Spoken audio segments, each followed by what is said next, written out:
முள்ளங்கி சாம்பார் ரொம்ப டேஸ்டாவும் வாசனையாவும் இருக்க இந்த 2 ட்ரிக்ஸை வந்து ஃபாலோ பண்ணீங்கனாலே வந்து போதும். பருப்பு வேக வைக்கிறப்போ அதுல வந்து 1 ஸ்பூன் சீரகம், தக்காளி, பெருங்காயத்தூள், 1 ஸ்பூன் எண்ணெய் இதெல்லாமே வந்து ஊத்தி நம்ம வந்து பருப்பை வந்து குக்கர்ல வேக வச்சு எடுத்துக்கணும். ரொம்ப குழையக்கூடாது பருப்பு.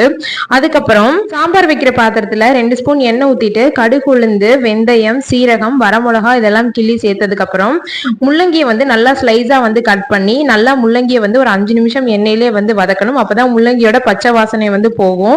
அதுக்கப்புறம் தேவையான அளவு உப்பு வந்து சேர்த்துக்கோங்க.